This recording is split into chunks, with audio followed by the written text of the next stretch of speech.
Okay, तो आज की क्लास के अंदर हम रैबिट का रेस्पिरेटरी सिस्टम देखेंगे।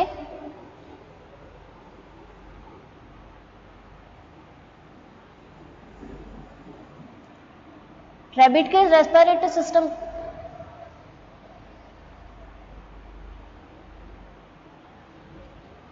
रैबिट के रेस्पिरेटरी सिस्टम के अंदर क्या होता है, ऑलमोस्ट जैसा मैमल के अंदर होता है वैसा का वैसा रैबिट के अंदर भी रेस्पिरेटरी सिस्टम होता है। मैमल्स, क्योंकि रैबिट भी क्या है, मैमल्स ही, तो अपने अंदर जैसा रेस्पिरेशन होगा वैसा का वैसा रैबिट के अंदर भी देखने को मिलता है।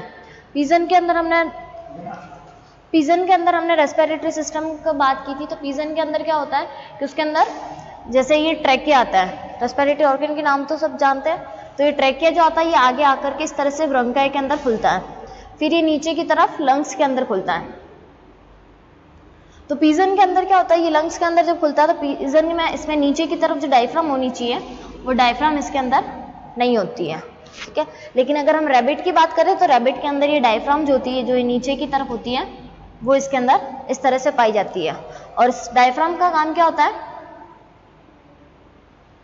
डायफ्राम का काम क्या होगा, जो ये थोरेसिक कैविटी, यहाँ पर एक कैविटी लाइक बनी होती है जिसके अंदर क्या होता है, लंग्स बने हुए होते हैं, तो इस थोरेसिक कैविटी को बढ़ाने का काम करती है। डायफ्राम क्या करेगी, थोरेसिक कैविटी को बढ़ाने का काम करेगी, जिसकी वजह से क्या होगा, जैसे ही रेस्पिरेट करेगा, मतलब सांस जैसे ही अंदर की तरफ आएगी तो उस टाइम पे क्या होगा, लंग्स को फैलने के लिए जगह चाहिए होती है। तो लंग्स जो फैलेंगे तो थोरेसिक कैविटी बड़ी होगी तो वो लंग्स फैलेंगे, ठीक है, आप सांस अंदर लोगे तो। और जैसे ही वो डायफ्राम जो होती है, तो इसमें ये डायफ्राम की पोजीशन जो होती है वो एक बार इस प्रकार से होती है और एक बार इस प्रकार से होती है, ठीक है। ऊपर की तरफ ये इस तरह से कर्व की तरफ होगी तो मतलब क्या होगा, कैविटी जो होगी वो छोटी हो जाएगी, मतलब क्या करते हैं उस टाइम पे गैस को बाहर निकाल रहे हैं, ठीक है, एक्सपायरेशन हो रहा है। और अगर ये फ्लैट के फॉर्म में, अगर इस तरह से फॉर्म में प्रेजेंट है तो उस टाइम में क्या है, डायफ्राम नीचे की तरफ है, थोरेसिक कैविटी बढ़ गई तो गैस क्या हो रही है, अंदर की तरफ आ रही है, ठीक है। इसके अलावा इसके अंदर क्या होता है कि इसके अंदर ट्रैकिया के ऊपर लैरिंग्स जो पाया जाता है, ठीक है, इस लैरिंग्स के अंदर क्या पाया जाता है, वोकल कोड पाया जाता है। क्या पाया जाता है, वोकल कोड। वोकल कोड को हिंदी में हम बोलते हैं स्वर यंत्र, ठीक है। स्वर यंत्र जो होता है वो इसके अंदर पाया जाता है। तो इसका काम क्या होता है, अपन जो बोलते हैं ना, तो अपनी वॉइस जो क्रिएट होती है वो किससे होती है, इस वोकल कोड की हेल्प से क्रिएट होती है, ठीक है। तो ये वोकल कोड रैबिट के अंदर दो तरह से, मैमल्स के अंदर दो तरह से वोकल कोड देखने को मिलता है, ठीक है। रैबिट की बात नहीं कर रही हूँ मैं, मैमल्स की बात कर रही हूँ। एक होता है ट्रू वोकल कोड, एक होता है फॉल्स वोकल कोड, ठीक है। मैमल्स के अंदर अगर हम बात करें तो कितने होते हैं वोकल कोड, ट्रू और फॉल्स, ठीक है। मोस्ट ऑफ दी जो एनिमल होते हैं उनके अंदर अपन को ट्रू वोकल कोड देखने को मिलता है, जिसकी वजह से जैसे जो भी एनिमल जो कि डिफरेंट आवाज वगैरह जो निकालते हैं, ठीक है, मतलब बोल सकते हैं, जैसे कि ह्यूमन बीइंग तो बोलते ही, तो अपने अंदर तो ट्रू वोकल कोड है ही है। इसके अलावा मोस्ट ऑफ द एनिमल जो डिफरेंट आवाज निकालते हैं उनके अंदर ट्रू वोकल कोड अपन को देखने को मिलता है। जो फॉल्स वोकल कोड होता है वो देखने को मिलता है अपन को कैट के अंदर। किसमें देखने को मिलेगा, कैट, बिल्लियां जो होती है उसके अंदर अपन को फॉल्स वोकल कोड देखने को मिलता है, ठीक है। अब इसका रेस्पिरेटरी सिस्टम का डायग्राम जो होता है वो किस प्रकार से होता है वो आपको बता देती हूँ मैं।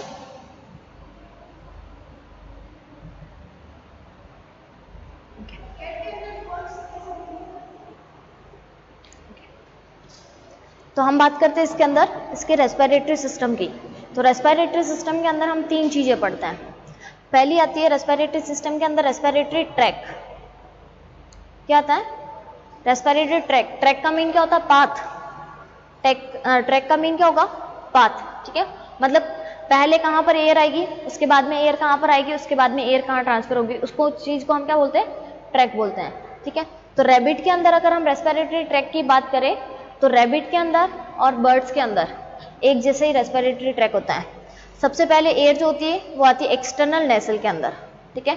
एक्सटर्नल कौन से होंगे, जो अपने नासा छिद्र जो होते हैं। तो रैबिट के अंदर भी, रैबिट किसमें आता है, मैमल के अंदर आता है, तो उसके अंदर भी जैसे ह्यूमन बीइंग में नेसल छिद्र होते हैं, अपने जो नासा छिद्र होते हैं दो, वैसे कि वैसे रैबिट के अंदर भी दो नासा छिद्र पाए जाते हैं, ठीक है। एक्सटर्नल नेसल से फिर ये जाती है, कहाँ पर जाएगी, नेसल चैम्बर के अंदर। कहाँ पर जाएगी, नेसल चैम्बर के अंदर। नेसल चैम्बर कौन सी, अपनी जो नासा गुहा जो होती है, ठीक है, ये जो कैविटी जो बनी हुई ना, इसको अपन को क्या बोलते हैं, नेसल चैम्बर। नेसल चैम्बर से फिर ये जाती है इंटरनल नेसल के अंदर। कहाँ पर जाएगी, इंटरनल नेसल के अंदर। इंटरनल नेसल के अंदर क्या होता है, इसके अंदर नेसल चैम्बर और इंटरनल नेसल के अंदर अगर हम बात करें पहले नेसल चैम्बर की, तो मैमल्स के अंदर एक खास बात होती है कि नेसल चैम्बर के अंदर एक बोन पाई जाती है, हम बोल सकते हैं एक स्ट्रक्चर पाई जाती है इसके अंदर, जिसका नाम होता है टर्बाइन बोन।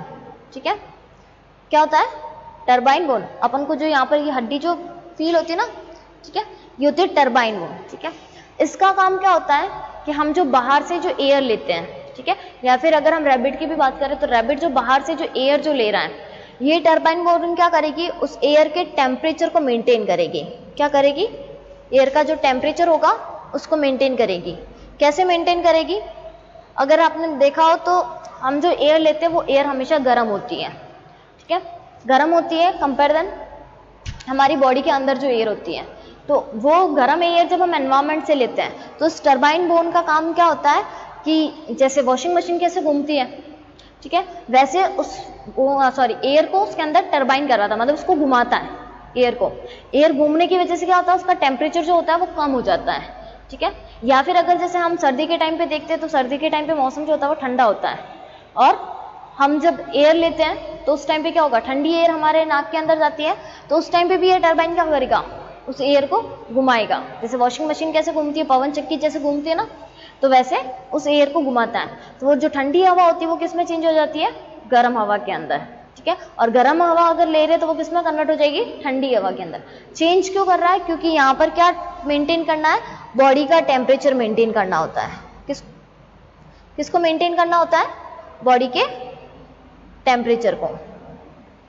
ठीक है, बॉडी के टेम्परेचर को मेंटेन करता है। बॉडी के टेम्परेचर को क्यों, क्योंकि हमारे अंदर ऐसी कोई कैपेसिटी नहीं होती कि जिसकी वजह से हम जैसे पोइकिलोथर्म्स जो पढ़ते हैं ना, कोल्ड ब्लडेड एनिमल। ठीक है, कोल्ड ब्लडेड एनिमल नाम सुना, दो तरह के एनिमल होते हैं, कोल्ड ब्लडेड और वार्म ब्लडेड। कोल्ड ब्लडेड ऐसे एनिमल होते हैं जो अपना बॉडी का टेम्परेचर चेंज नहीं कर सकते हैं, चेंज कर सकते हैं, ठीक है, अकॉर्डिंग टू एनवायरमेंट। और वार्म ब्लडेड ऐसे एनिमल होते हैं जो अपने बॉडी का टेम्परेचर चेंज कर देते हैं अकॉर्डिंग टू, चेंज नहीं करते अकॉर्डिंग टू एनवायरमेंट।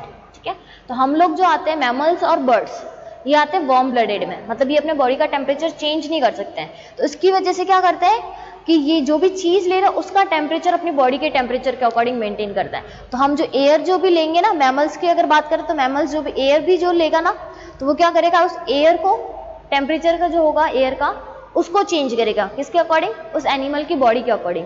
तो रैबिट के अंदर अगर, या फिर हम मैमल्स की बात करें तो सारे मैमल्स के अंदर क्या होता है, ये टर्बाइन बोन पाई जाती है, जो क्या करेगी, उस एयर को टर्बाइन करवाएगी, मतलब घुमाएगी उसको, उसकी वजह से उसका टेम्परेचर चेंज हो जाएगा। ठीक है, तो ये कहाँ पर होती है, नेसल चैम्बर के अंदर। फिर इंटरनल नेसल, इसके अलावा इसके अंदर और चीज होती है कि जो नेसल चैम्बर और इंटरनल नेसल जो होता है, इनकी जो लेयर बनी होती है दोनों की, वो बनी होती है एपिथीलियम की। किसकी बनी होती है, एपिथीलियम की लेयर बनी होती है। इस एपिथीलियम की लेयर के अंदर क्या होता है, म्यूकस का सिक्रेशन होता है। क्या होता है, म्यूकस का सिक्रेशन। तो ये म्यूकस क्या करेगा, जो भी एयर के साथ में डस्ट पार्टिकल अंदर आ रहे हैं, ठीक है, इसके अलावा और भी अगर कोई बाहरी जो जैसे पैरासाइट्स इन द सेंस हम बोल सकते हैं पैथोजेंस वगैरह, अगर जो भी अगर बॉडी के अंदर एंटर करे एयर के साथ में, तो ये म्यूकस उनको वहीं पर रोक देती है। मोस्ट ऑफ दी किसको रोकती है, डस्ट पार्टिकल वगैरह जो होते हैं उनको ये क्या करती है, रोक देती है। इसके अलावा कुछ बैक्टीरिया है, पैथोजेंस वगैरह, उनको भी ये क्या करती है, म्यूकस रोक देती है। तो ये एपिथीलियम नेसल चैम्बर के अंदर भी पाई जाती है और इंटरनल नेसल के अंदर भी पाई जाती है। तो वहां पर क्या होगा, म्यूकस का सिक्रेशन होगा, तो वो वहीं पर पकड़ लिए जाएंगे, वहीं पर ट्रैप हो जाएंगे, और आगे जब अपनी बॉडी के अंदर जब एयर जाएगी तो वो एयर कौन सी होगी, प्योर एयर होगी। ठीक है, इसीलिए हम बोलते हैं कि हम जब नोज के थ्रू अगर ब्रीथिंग करते हैं, ठीक है, नाक के थ्रू अगर हम रेस्पिरेशन करते हैं तो हम प्योर ऑक्सीजन लेते हैं, हमारे लंग्स के अंदर प्योर ऑक्सीजन जाती है। वहीं अगर हम मुंह के थ्रू अगर लेंगे, जैसे मुंह खुला है, कभी कभी जैसे सर्दियों के टाइम में नाक अगर बंद होता है और हम मुंह से अगर रेस्पिरेशन करते हैं, तो उस टाइम पे क्या होता है, मुंह के अंदर म्यूकस का सिक्रेशन नहीं होता है, तो उसके साथ साथ में डस्ट पार्टिकल वगैरह वो भी हमारे बॉडी के अंदर चले जाते हैं। ठीक है, उसके बाद में इंटरनल नैरिस के बाद में जाएगी ये ग्लॉटिस तक। कहाँ पर जाएगी, ग्लॉटिस के अंदर जाएगी। ठीक है, इसको वापस पूरा इरेज कर देती हूँ। पहले एक्सटर्नल नेसल, फिर नेसल चैम्बर, उसके बाद में इंटरनल नेसल, यहां से फिर कहां जाएगी, ग्लॉटिस।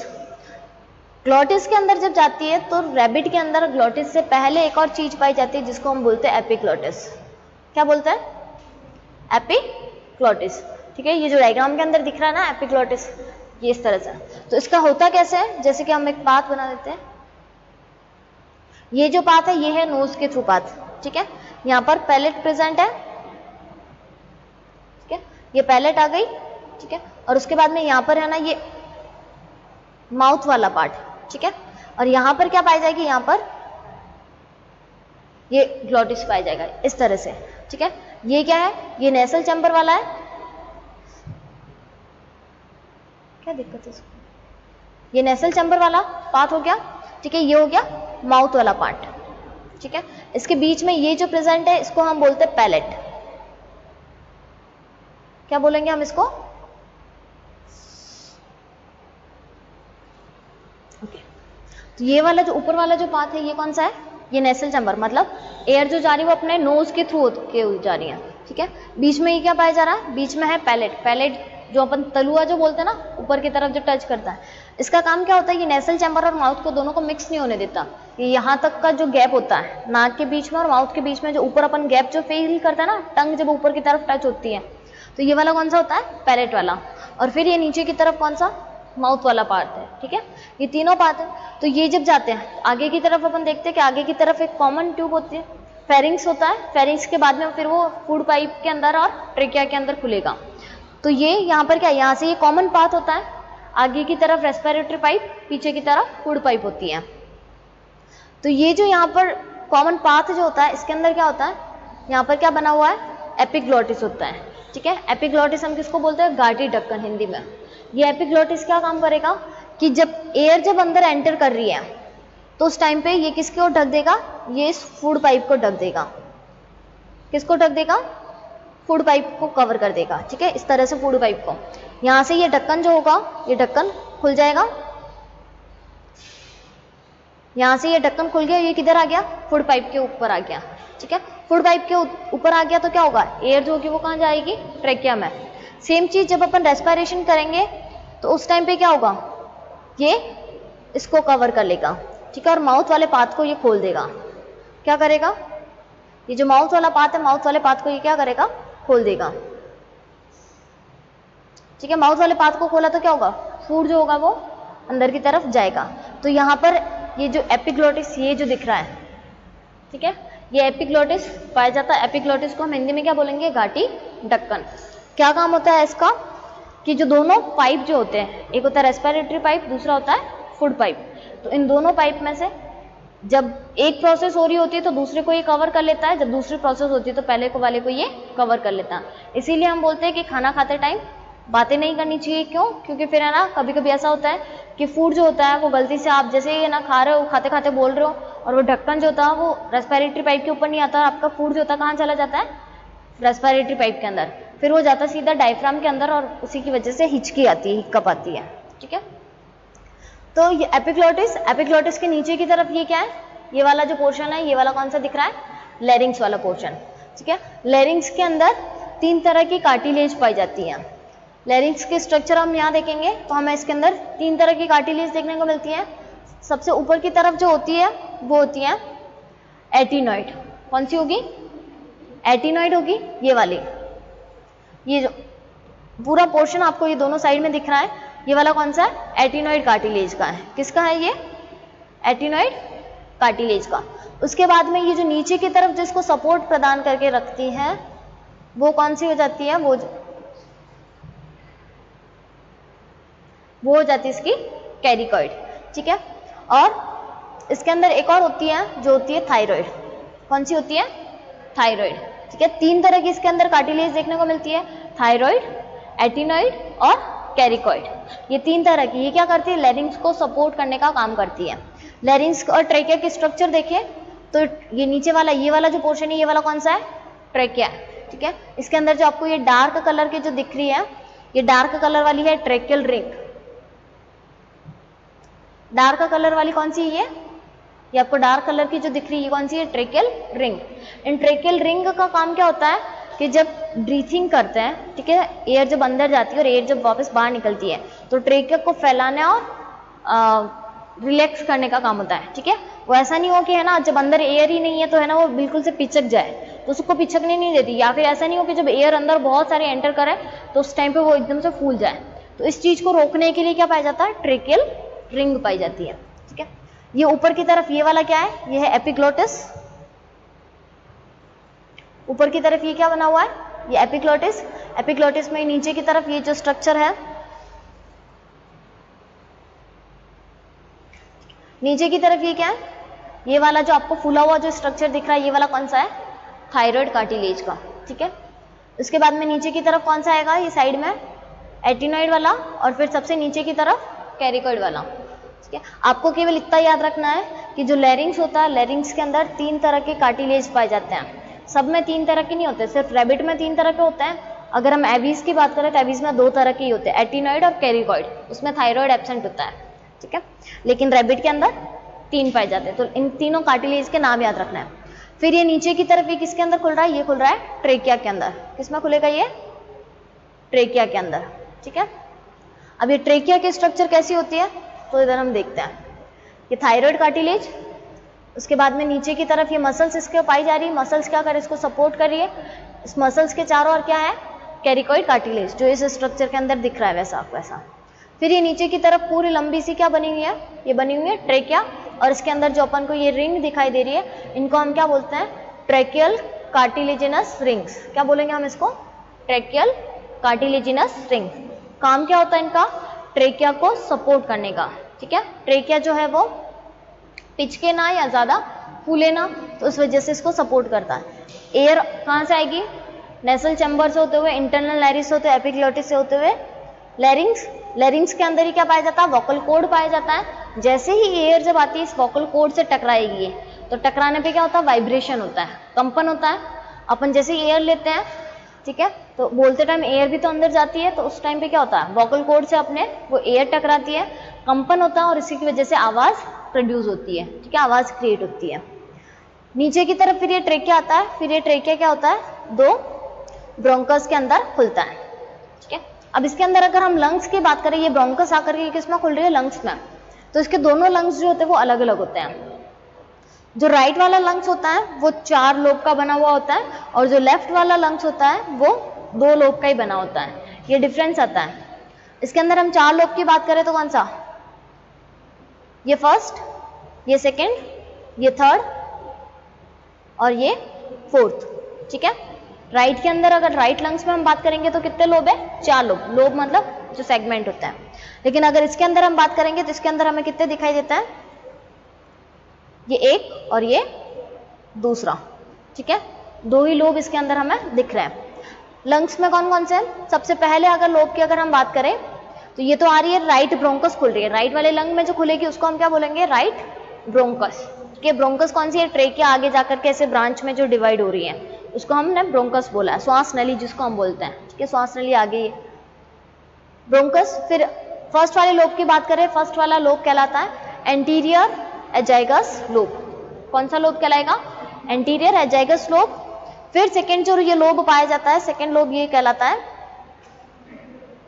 Right anterior lobe. कौन सा कहलाएगा, राइट एंटीरियर लोब। थर्ड वाला जो ये लोब होता है ये पोस्टीरियर साइड पे है, तो इसको हम बोलते हैं राइट पोस्टीरियर लोब। और फोर्थ वाला जो होता है एंटीरियर का जस्ट ऑपोजिट है, तो उसको हम बोलते हैं पोस्टीरियर एजाइगस लोब। तो इस तरह से राइट साइड में लंग्स कितने होते हैं, 4 लोब के अंदर डिवाइड होता है। लेफ्ट साइड में अगर हम बात करें तो लेफ्ट साइड में हमें ऊपर की तरफ लेफ्ट एंटीरियर लोब देखने को मिलता है और नीचे की तरफ हमें लेफ्ट पोस्टीरियर लोब देखने को मिलता है।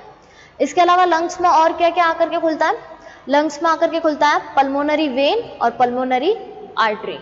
अब पल्मोनरी वेन और पल्मोनरी आर्टरी का काम तो सबको पता ही होगा।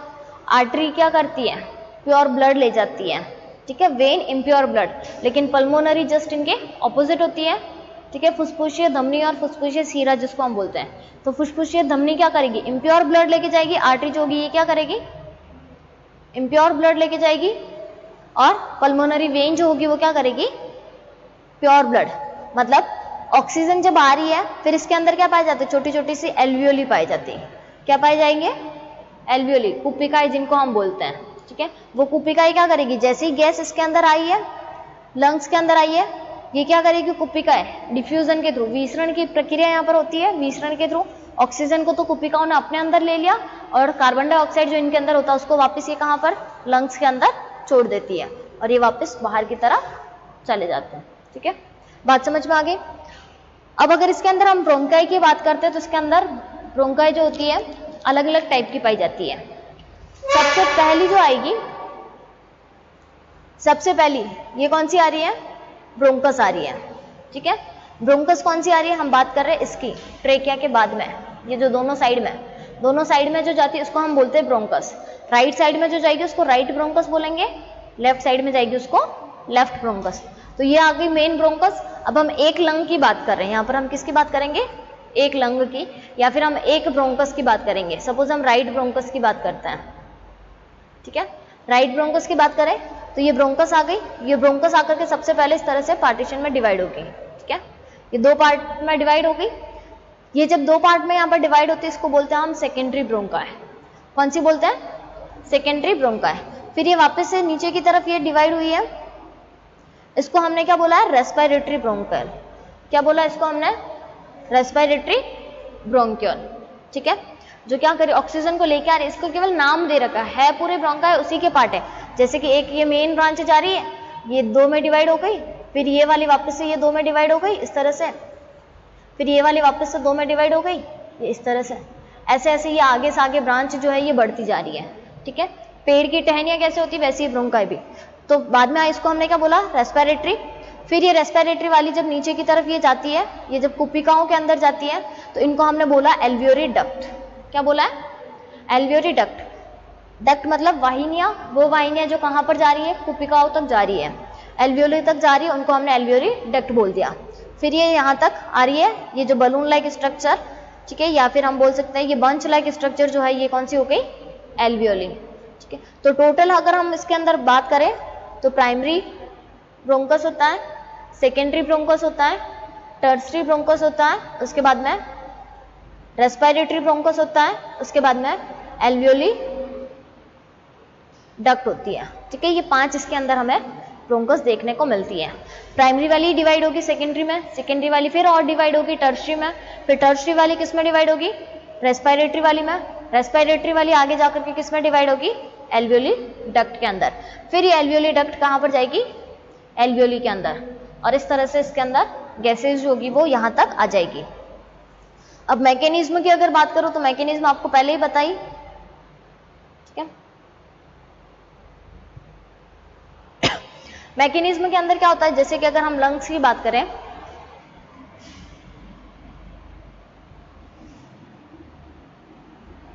ये क्या है लंग्स, ये डायफ्राम वाला पोर्शन, ये डायफ्राम वाला पोर्शन, ठीक है, जो पहले बताया था थोरेसिक कैविटी के अंदर, ठीक है।